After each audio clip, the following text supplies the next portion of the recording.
सीधा सवाल में हम बात करने वाले हैं वोट चोरी के बाद एक और घमासान, और यह घमासान मच गया है घुसपैठिए को लेकर। प्रधानमंत्री नरेंद्र मोदी आज बिहार में थे और वहां प्रधानमंत्री मोदी ने ताल ठोकी कि देखिए ये घुसपैठिए जो है ना, ये यहां आकर बस गए हैं, वोटर आईडी बनवा लिए हैं, आपका रोजगार छीन रहे हैं, हम ऐसा होने नहीं देंगे।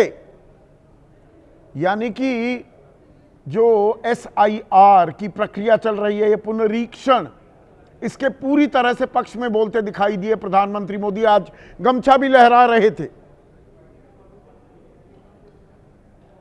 पर ये घुसपैठिए फिर आए कहां से और घुसपैठिए कितने हैं देश में?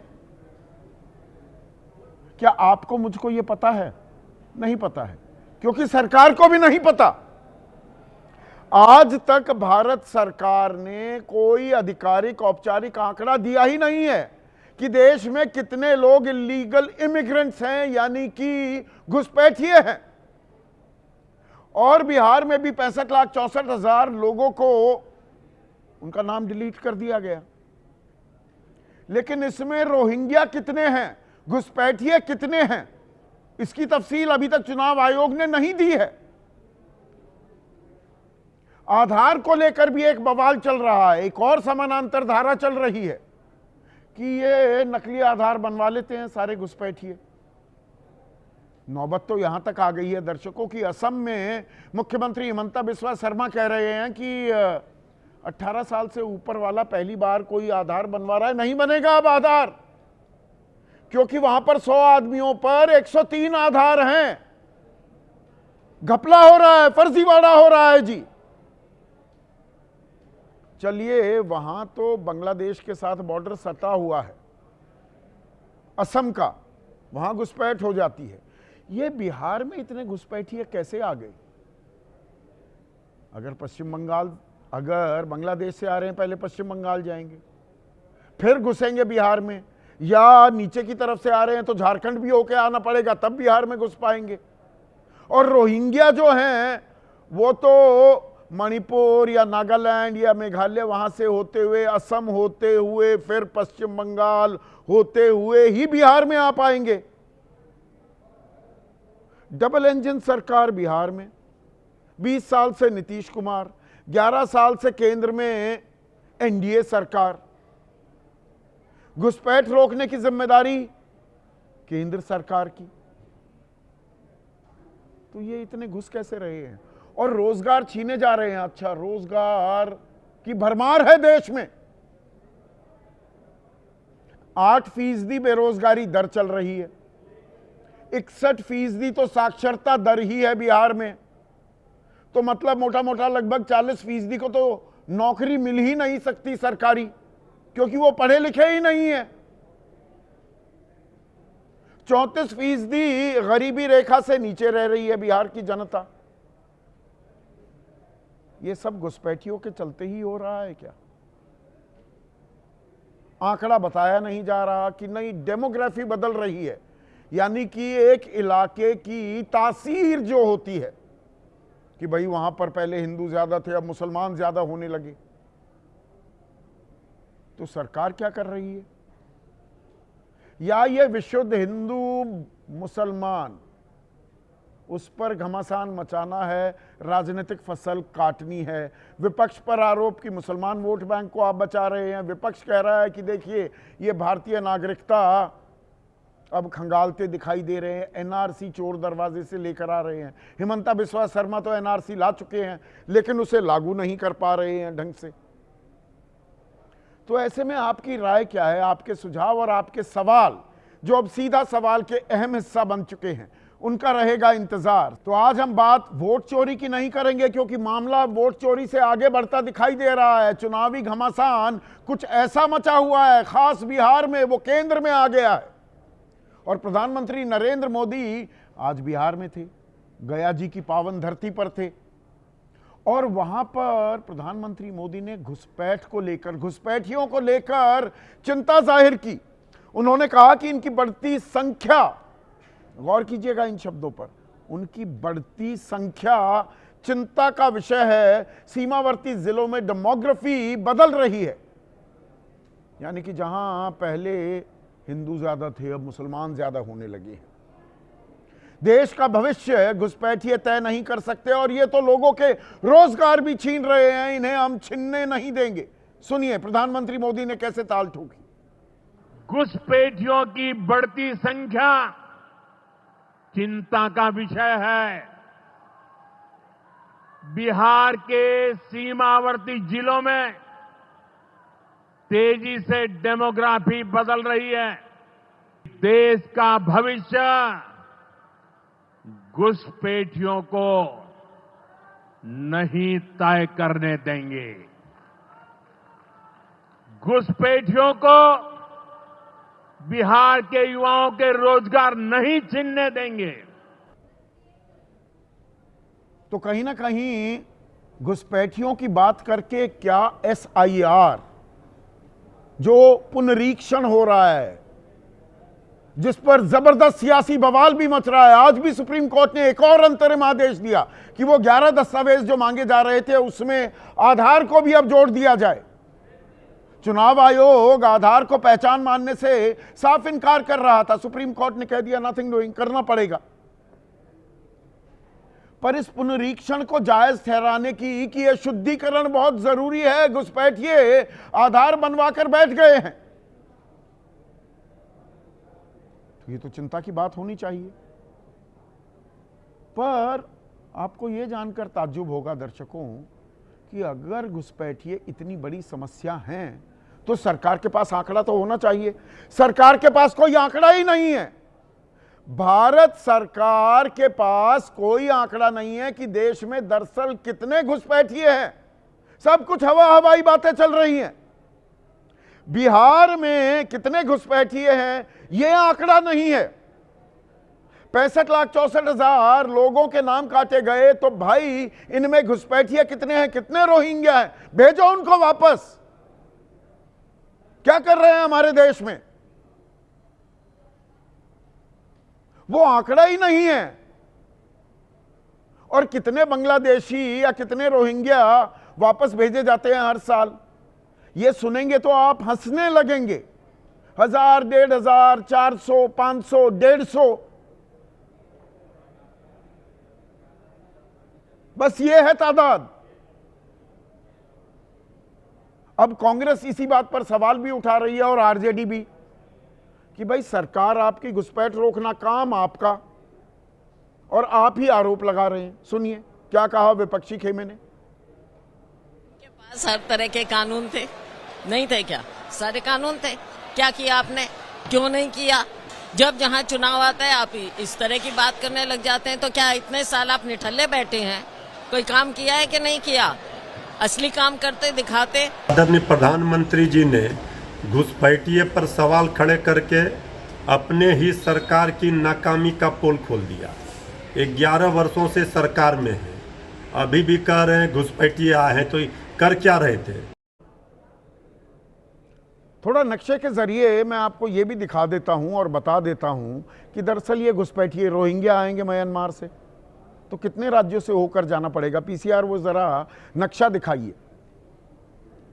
और बांग्लादेशी, पहले बांग्लादेशी देखिए बिहार में कैसे आएंगे। पश्चिम बंगाल बीच में है, बिहार से बिल्कुल नीचे वो झारखंड भी है।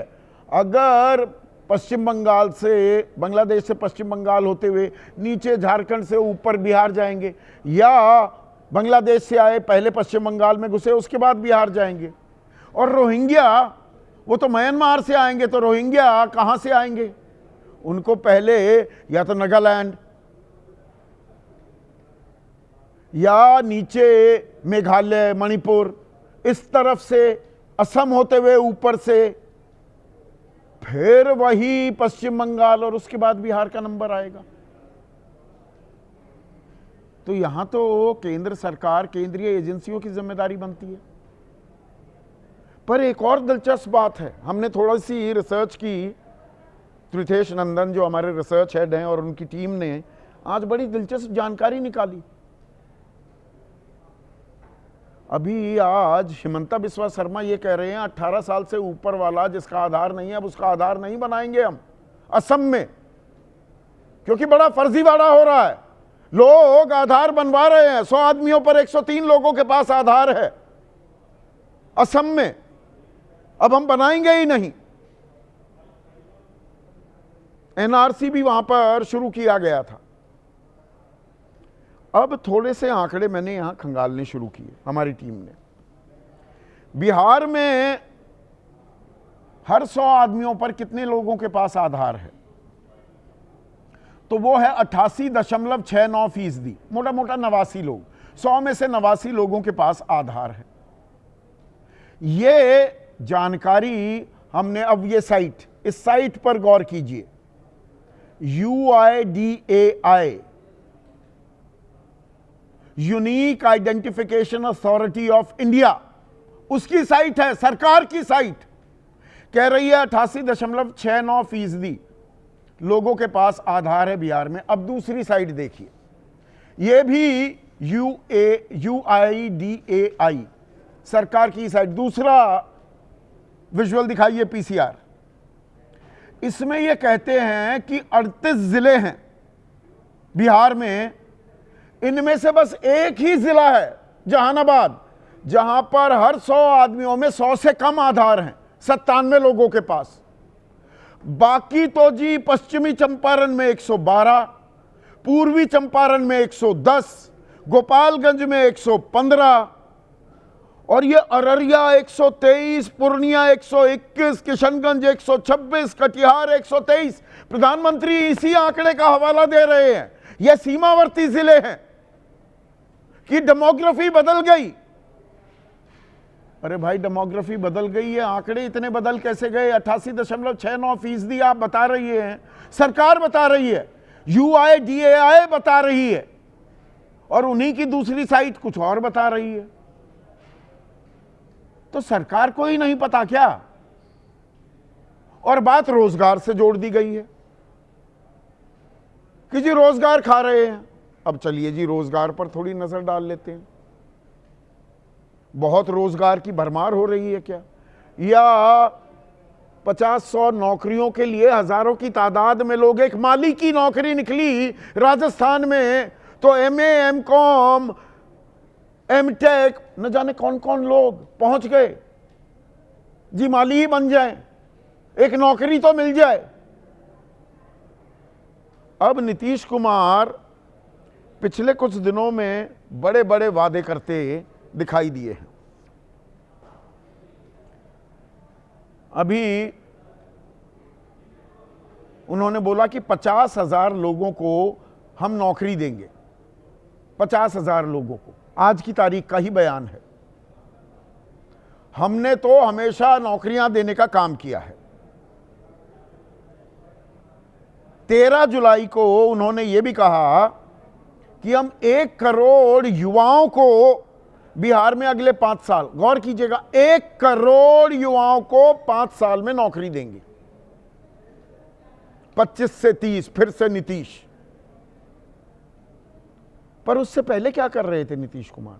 तेजस्वी वाली बात अभी लेकर आते हैं। तेजस्वी ने 2020 में रोजगार को एक बड़ा मुद्दा बनाया था, और फिर वो नीतीश के साथ हाथ मिलाया, चाचा भतीजा साथ में दिखाई दिए तो कुछ नौकरियां दी गई थी। लेकिन उससे पहले 2020, यानी कि 2005 से 2020, 15 साल में कितनी नौकरियां दी गई बिहार में? 8 लाख। 15 साल में 8 लाख, अगले 5 साल में 1 करोड़ दे देंगे जी। जैसे 2 करोड़ रोजगार एनडीए सरकार ने केंद्र में हर साल देने की बात की थी। 11 साल हो गए तो 22 करोड़ रोजगार हो जाने चाहिए। 13 जनवरी 2024 1,10,000 स्कूल टीचर को नियुक्त किया गया था, नियुक्ति दी गई बाकायदा। नीतीश कुमार और तेजस्वी यादव, तब उप मुख्यमंत्री थे तेजस्वी यादव। और नवंबर 2023 में 1,20,000 टीचरों की, अध्यापकों की नियुक्ति हुई थी, यानी कि 2,30,000। उससे पहले 15 साल में 8 लाख।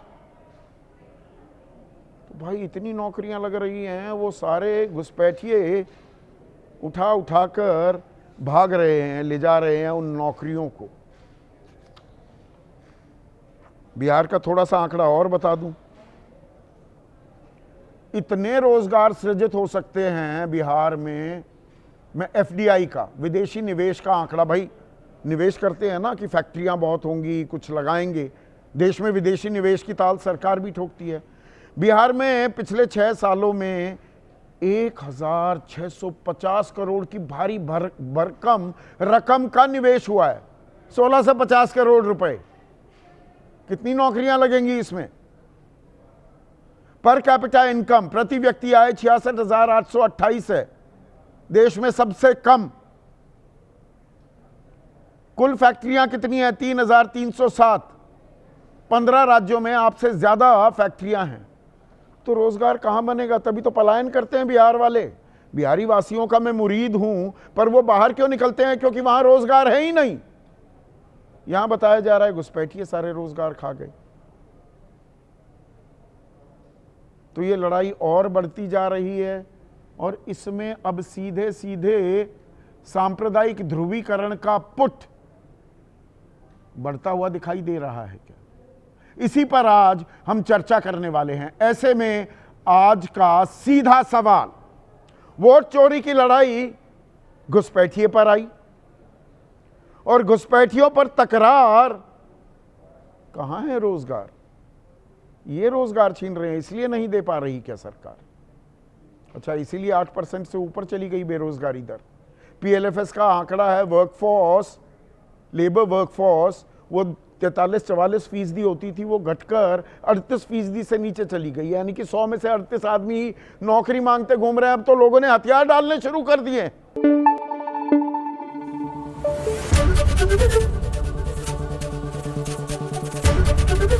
एबीपी न्यूज आपको रखे आगे।